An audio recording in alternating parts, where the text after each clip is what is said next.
चलो शुरू करें। मल्टीप्लिकेशन पिछली बार हमने किया था,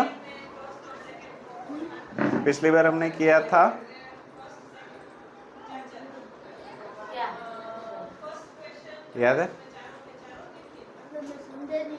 पिछली बार हमने क्या किया था?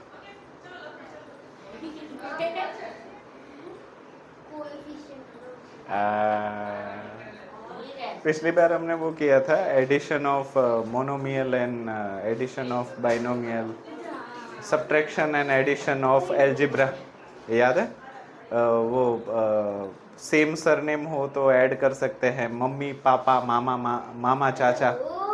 हाँ हाँ, वही तो तुमने अभी किया अर्डी शर्मा में से। हाँ नहीं, अभी का पूछ रहा हूँ। हाँ, 2 दिन नहीं आया ना इसलिए भूल गया। ठीक है, चलो। Multiplication of algebraic expressions.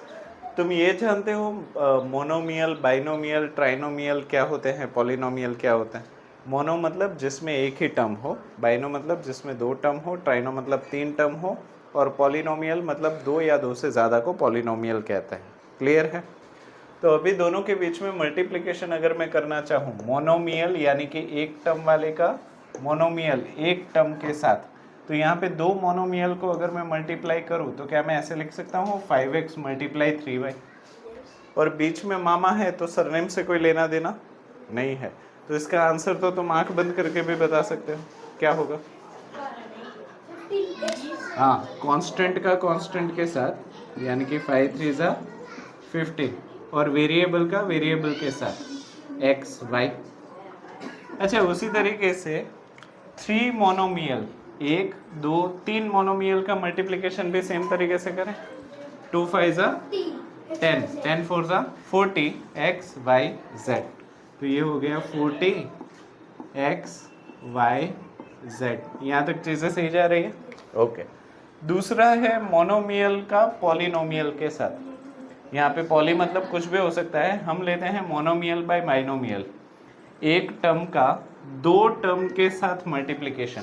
तो यहाँ पे तो वही आएगा ना, कद्दू कटेगा तो सब में बटेगा, मतलब ये पहले इसके साथ प्लस ये बाद में इसके साथ।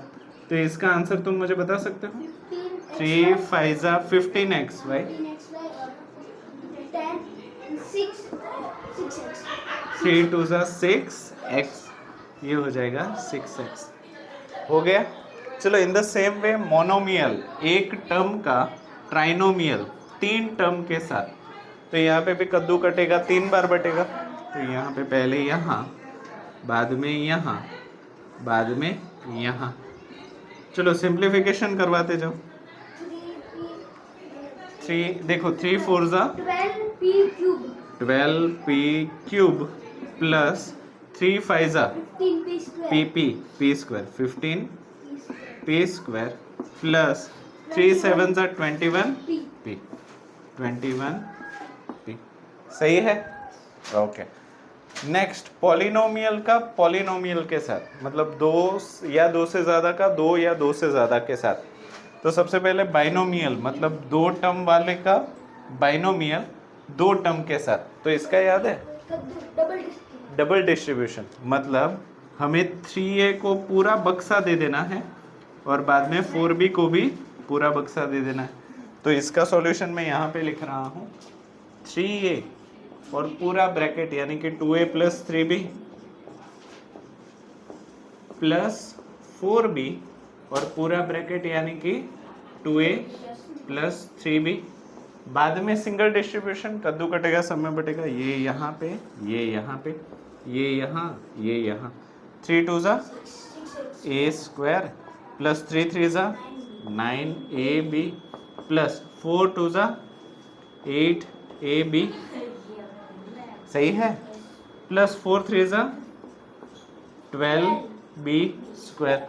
देखो, a स्क्वायर और b स्क्वायर का तो कुछ नहीं हो सकता, पर इसका ज़रूर से हो सकता है। 9 और 8 17, और ए बी सेम सरनेम है तो मम्मी पापा को प्रॉब्लम नहीं होगी। तो इसका आंसर बता सकते हो? 6a स्क्वायर 9 और 8 17ab प्लस 12b जो कि है तुम्हारा।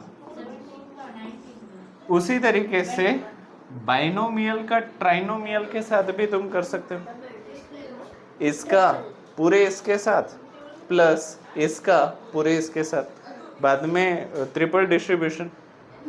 ये खुद कोशिश करना चाहोगे? करो तो देखते हैं आंसर आ जाता है कि नहीं।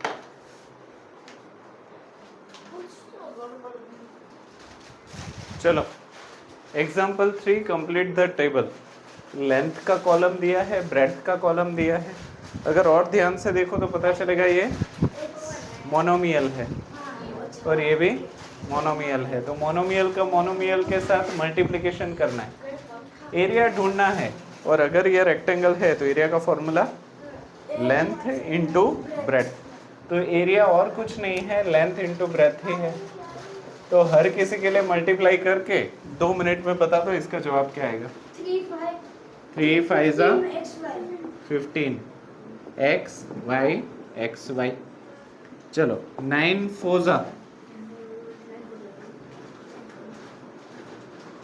36 हाँ 36 y 1 y 2 3 total y cube. फिर यहाँ पे 4 5 जा 20 a b 2 बार और c, a b 2 बार और c। 2 3 जा 6 l 2 बार l 1 बार, टोटल l 3 बार, l cube m 1 m 2 m 3। हो सकता है, कर लो। इतना ही है और कुछ नहीं है इसमें। अरे पूरी एक्सरसाइज तुम्हें ऐसे लगेगी कि बहुत आसान है। चलो next example 4 find the volume of a cuboid. असली मसाले सच सच LBH। तो वॉल्यूम ऑफ अ क्यूबॉइड का फॉर्मूला क्या है? L multiply B multiply H, जहाँ पे L क्या है? लेंथ, B क्या है? ब्रेड्थ, H क्या है? हाइट। लेंथ ब्रेड्थ हाइट को मल्टीप्लाई करेंगे तो वॉल्यूम मिल जाएगा। तो सबसे पहले 2 3 जा 6 5 जा 30। बाद में देखो A B C X Y Z। तो अगर बहुत सारे वेरिएबल हो अलग अलग तो कोशिश करो कि उसको अल्फ़ाबेटिकल ऑर्डर में लिखो। तो 30 A B C X Y Z। गलती से भी किसी को कैपिटल मत कर देना वरना गलत हो जाएगा। चलो इसमें कांस्टेंट 1 1 जा 1 तो मतलब 1 लिखो या ना लिखो एक ही बात है। M 2 M 1 M cube. बाद में N 1 N 2 N क्यूब। बाद में P 1 P 2 P क्यूब। सही है। चलो नेक्स्ट 2 4 जा